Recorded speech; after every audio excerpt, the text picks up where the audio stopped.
అంబేద్కర్ కోనసీమ జిల్లా అంబాజీపేటలో ఎంపీఆర్ఎస్ నేతలు అత్యవసర సమావేశం నిర్వహించారు. 2024 ఎన్నికల్లో ఇచ్చిన ఎమ్మెల్సీ హామీని ప్రభుత్వం అమలు చేయకపోవడంపై ఆవేదన వ్యక్తం చేశారు. పి గన్నవరం నియోజకవర్గంలో టీడీపీ ఇన్ఛార్జ్ నియామకంలో మాదిగలను విస్మరిస్తే ఊరుకోమని హెచ్చరించారు. ఇదే ధోరణి కొనసాగితే రాబోయే స్థానిక సంస్థ ఎన్నికల్లో తగిన బుద్ధి చెబుతామని ఎంఆర్పీఎస్ పొలిటిక్ బ్యూరో సభ్యుడు చిన్న సుబ్బారయ్య స్పష్టం చేశారు.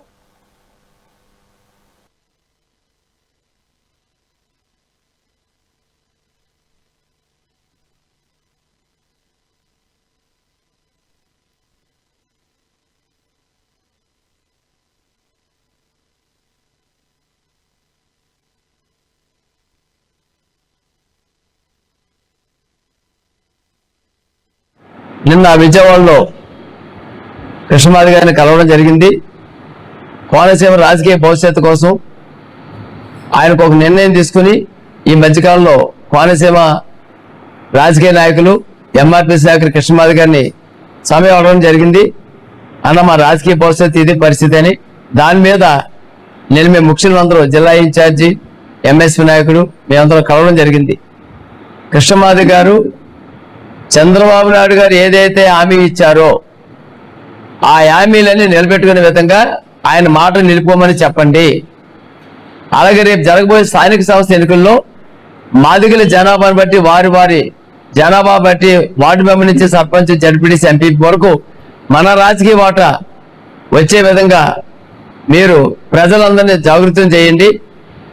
పార్టీలు ఉండబడి అన్ని ఎస్సీ బీసీ అగ్రకుల నాయకులందరూ కూడా మన బాధని చంద్రబాబు నాయుడు గారి హామీని గుర్తించేలాగా మీరు గ్రామం నుంచి మండలం నియోజకవర్గం జిల్లా నలుమూలల నుంచి ప్రతి ఒక్కరు పత్రికా విలేకరుల సమావేశాలు పెట్టి చంద్రబాబు నాయుడు గారు 2024 ఎన్నికల హామీలో రావులపాలెన్ని వేదికగా చూసుకుని మాలలకి ఎమ్మెల్యే ఇచ్చాం, మాదిగలకి ఇక్కడ 2019లో ఇస్తానని ఇవ్వలేకపోయాం.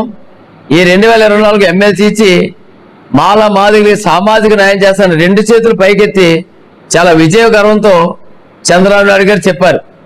మరి అది మరిచిపోయే పరిస్థితి.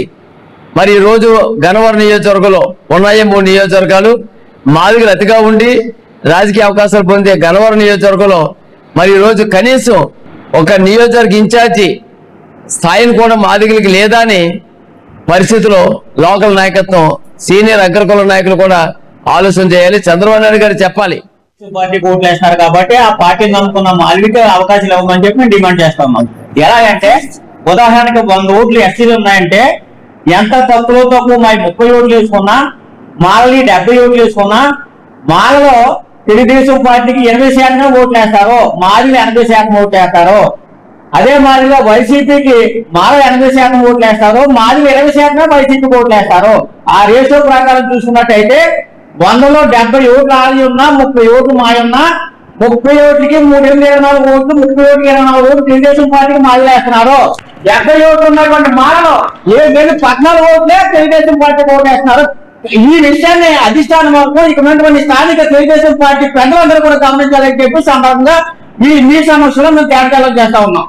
ఈ వేరియేషన్ అర్థం కాక తెలుగుదేశం పార్టీలో పనిచేస్తున్నటువంటి అగ్రవర్ణ నాయకులు బీసీ నాయకులు అందరూ కూడా ఈ వేరియేషన్ తెలియక ఆయన జనాభా ఎక్కువ ఉన్నారు కాబట్టి ఆఖరి అవకాశాలు ఎక్కువ ఉద్దేశంతో మమ్మల్ని కించపరుస్తూ మమ్మల్ని అవమానపరుస్తూ మాకు అవకాశాలు రాకుండా వీళ్ళే అడ్డుకుంటున్నారు. పార్టీ వాళ్ళకన్నా ముందు స్థానికంగా పనిచేసేటువంటి తెలుగుదేశం పార్టీ వాళ్ళే మా అవకాశాలు అడ్డుకుంటారని చెప్పి ఖచ్చితంగా డిమాండ్ చేస్తా ఉన్నాం. పార్టీ ఓట్లు వేసినారు.